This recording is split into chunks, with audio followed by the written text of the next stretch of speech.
So what I want to do now is I want to give you what's called the sermon. And I have to apologize in advance. I know nobody likes sermons. But you felt frustration today. It's hard. One of the reasons we love Hockaday School coming is because we learned something from the very first visit about 12 years ago. And that is that girls do this program very differently than boys. Can anybody tell me what a boy does when they're faced with this challenge? How a boy team approaches it?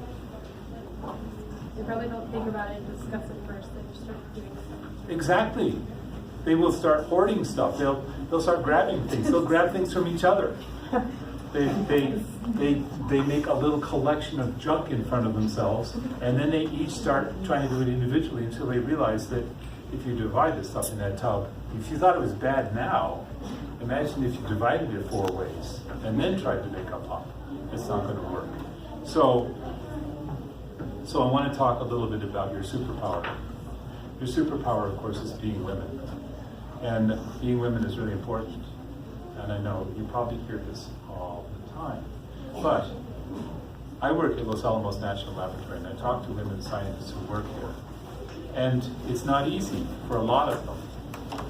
In some cases, I know women who have just left because they got fed up with it.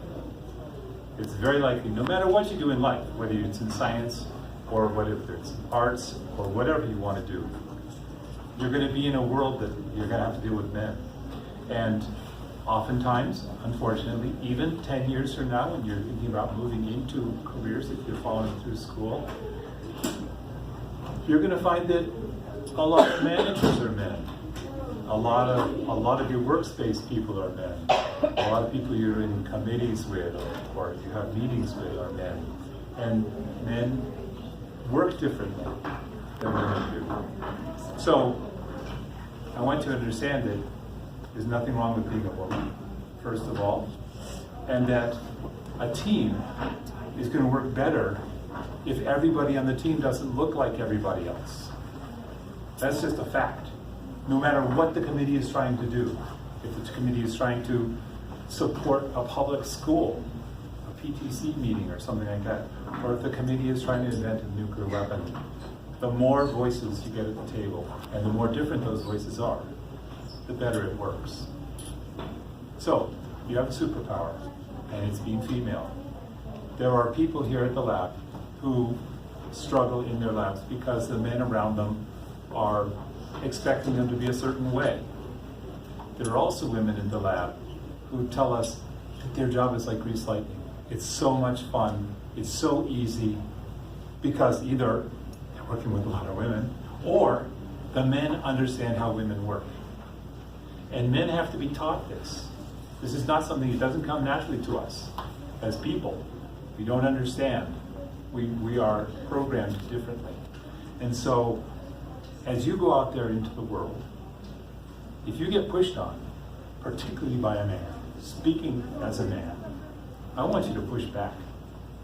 I want you to explain to that man that you're not like them, that you are women, and you have your own way of doing things, and it's a good way of doing things. There's nothing wrong with you. You're not broken. There are people, I can tell you horror stories, but you're okay. You've got this superpower, and it's being female, and it's really important that you use that, and you use that as a source of your power and your way of working with people, because it's really important. We have lots of big problems in the world, a lot of problems that need solving, and we need your voices. We need your help in whatever field. I'm not trying to turn you all into scientists or engineers or anything like that. But what I want you to know is that we need help, and you can do it, and you have a very, very important voice to share. One of the projects here at the lab, we don't just do bombs. Bombs is job one at Los Alamos National Laboratory, I'll admit that. But there's also a project called Project Athena. Project Athena is taking human skin cells, turning them into stem cells, programming them back to have the potential to turn into any human tissue, and then running them forward as lung cells or heart cells or liver cells or kidney cells. And they actually have these things growing on chips. And lung cells breathe, heart cells are pumping, they're beating, liver cells are filtering blood, kidney cells are filtering blood. They're behaving like human cells. This has the potential to be enormous as far as human health goes, nationwide, worldwide. There's also this program, MRIs, magnetic resonance imaging, is a way of seeing inside a person to see what's ailing them. And MRI machines are the size of this room. They're phenomenally expensive. Developing countries can't afford them. There's a project here at Los Alamos. The person who talks about it on our video is a woman who, one of the things they're trying to do is they're trying to make MRIs that will fit on the back of a pickup truck. They can go anywhere in the world and help solve people's illnesses at a reasonable cost with low levels of energy, and making it available all of a sudden worldwide. These are real problems that are being faced today, and they're real problems that are being approached by scientists at Los Alamos.